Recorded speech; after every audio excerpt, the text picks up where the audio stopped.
பொன்மனச்செம்மல் இதே புரட்சி தலைவர் அவருடைய 38ஆம் ஆண்டு நினைவு நாள். 38 ஆண்டுகள் மட்டுமல்ல, இந்த உலகம் உள்ளவரை பொன்மனச்செம்மல் புரட்சி தலைவர் புகழும், அதே போன்று இதே புரட்சி தலைவர் அம்மாவின் புகழும் இந்த உலகம் உள்ளவரை நிலைத்து நிற்கும். காரணம், பொன்மனச்செம்மல் புரட்சி தலைவரை பொறுத்தவரை தன்னுடைய வாழ்நாள் முழுவதும் ஏழை எளிய மக்களுக்காகவே சிந்தித்து அதன் அடிப்படையில் ஆட்சியிலே 77ஆம் ஆண்டு அவர் முதலமைச்சராக பதவியேற்ற நாளுக்கு பிறகு அவர் ஏழை எளிய மக்களை அதிகமான அளவுக்கு நேசித்து அந்த அளவிற்கு நல்ல திட்டங்களை கொண்டு வந்தவர். 1977க்கு பிறகு இருந்தாலும் கூட, ஆனால் ஆட்சியில் இல்லாத போது, குறிப்பாக அவர் திரைப்படத்திலே நடித்து உழைத்து சம்பாதித்த அந்த பணத்தை ஏழை எளிய மக்களுக்காகவே அர்ப்பணித்து தம்முடைய வாழ்நாள் முழுவதும் ஏழை எளிய மக்களுக்காகவே சிந்தித்தவர். சுருக்கமாக சொல்ல போனால், திராவிட முன்னேற்ற கழகம் அன்றைக்கு காலகட்டத்தில் இதேதும் பேரறிஞர் அண்ணா அவர்கள் காலத்தில் அன்றைக்கு புரட்சி தலைவர் அவர்களால் அன்றைக்கு 1967 ஒரு மிகப்பெரிய இமாலய வெற்றி பெற்று அன்றைக்கு பேரறிஞர் அண்ணா அவர்கள் அன்றைக்கு முதலமைச்சராக இருந்த காலகட்டத்தில் அன்றைக்கு தனக்கு அமைச்சர் பதவி கூட தேவையில்லை என்பதை உதறி தள்ளிவிட்டு அதன் மூலம் கட்சி பணியாற்றியவர் புரட்சி தலைவர் எம்ஜிஆர் அவர்கள். கட்சி பணி ஆற்றியதோடு மட்டுமல்லாமல் அந்த காலகட்டத்திலும் சரி, ஒரு முதலமைச்சராக இல்லாத காலகட்டத்தில் அதிகமான அளவுக்கு தான் சம்பாதித்த பணத்தை ஏழை மக்களுக்காகவே செலவழித்து அதன் மூலம் ஆனந்தமடைந்தவர் புரட்சி தலைவர் எம்ஜிஆர் அவர்கள். எனவேதான் ஆட்சியில் இல்லாத போதும் சரி, அதே போன்று ஆட்சிக்கு வந்த போதும் சரி, முழுமையான அளவிற்கு எல்லா தரப்பட்ட மக்களுக்கும் தாராளமாக உதவி செய்தவர் புரட்சி தலைவர் எம்ஜிஆர் அவர்கள். அதுதான் இன்றைக்கும் அவர் கட்சி ஆரம்பிக்கும் போது கூட சொன்னார்கள், இந்த படம் அதிமுக 100 நாள் ஓடாதுன்னு சொல்லிட்டு. ஆனால் பொன்மனச்செம்மல் புரட்சி தலைவர் அவர்கள் 100 நாள் அல்ல, 100 ஆண்டு காலம் அனைத்து இந்திய அண்ணா திராவிட முன்னேற்ற கழகம் தலைக்கும் வளரும் ஓங்கும் என்று புரட்சி தலைவர் அம்மா அவர்களும் அன்றைக்கு சொன்னது இன்றைக்கு அரை நூற்றாண்டு கடந்து இன்றைக்கு பவள விழா நோக்கி செல்லுகின்றது, 100ஆண்டு விழா நோக்கி செல்லுகின்றது. 100ஆண்டு விழாவிலும் புரட்சி தலைவர் புகழ் பாடுகின்ற ஒரு தொண்டனாக கண்டிப்பாக நிச்சயமாக உங்கள் முன்னால் நிற்பேன். நீங்கள் 100ஆண்டு விழா கண்டிப்பா எல்லாமே வயதானாலும் உண்மையிலேயே பேட்டியெல்லாம் எங்கிட்ட கேட்பீங்க.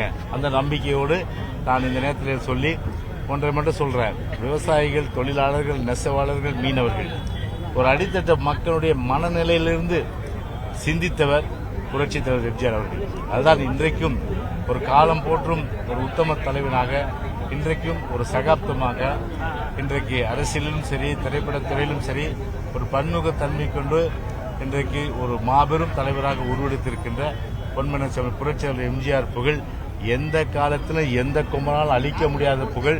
அனைத்து இந்திய அண்ணா திராவிட முன்னேற்ற கழகத்தும் அழிக்க முடியாத ஒரு மிகப்பெரிய இயக்கமாக இன்று மட்டுமல்ல, இன்னும் 100 ஆண்டும் இன்றைக்கு அது உருவெடுக்கும்.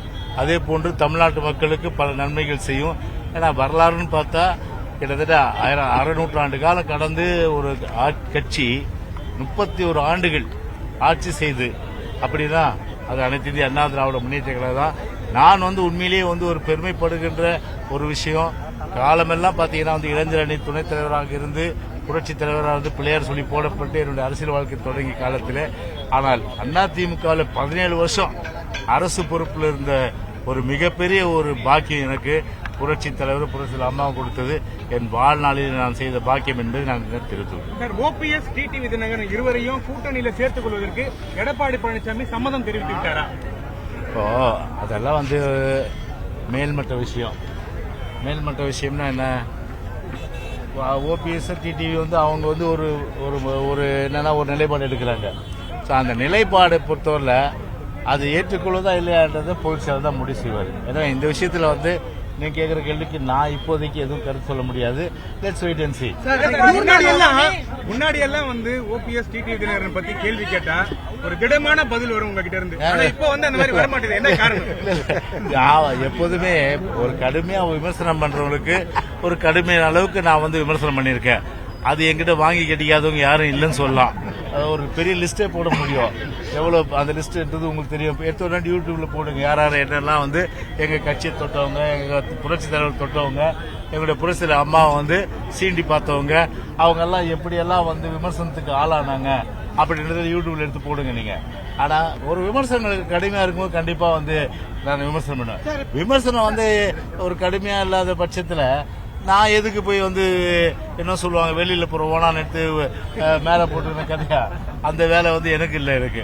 ஆனா நேத்து வந்து ஓபிஎஸ் வந்து ஒரு மீட்டிங் நடத்தினாரு. ஓபிஎஸ் வந்து எடப்பாடி பழனிசாமியுடன் இணைப்பு என்ற பேச்சுக்கே இடமில்லைன்னு டிக்ளேர் பண்ணிருக்காரு. அந்த கருத்தை எப்படி பாக்குறீங்க? அவருடைய கருத்து அவர் சொல்லிட்டாரு. அவரு இப்ப எங்க கருத்தை வந்து பாத்தீங்கன்னா பொதுச் செயல் பொறுத்தவரை உரிய நேரம் சொல்லுவாரு. எலெக்ஷன் டைம் இருக்குல்ல பிரகாஷ், அதனால let's wait and see. Edappadi பேரை சொல்லவே வெட்கமா இருக்குன்ற மாதிரி அதிமுக வந்து பிச்சு போட்டுட்டு இருக்காரு. யாரு? எடப்பாடி பழனிசாமின்னு வைத்திலிங்கம் அவரு பேசுவாரு. அவரு அதாவது இது வந்து பூமாலை கிடையாது, இது கட்டி முடிக்கப்பட்ட கோபுரம். ஆனா உதிர்ந்த செங்கற்கள் அதெல்லாம் வந்து நான் வந்து பெருசா பேச வேண்டிய அவசியம் கிடையாது. உதிர்ந்த செங்கற்கள் வந்து வேற, கட்டி முடிக்கப்பட்ட கோபுரம். கட்டி முடிக்கப்பட்ட கோபுரம் அனைத்து இந்திய அண்ணா திராவிட முன்னேற்ற கழகம் ஒரு மிகப்பெரிய வலிமையான ஒரு கோட்டை.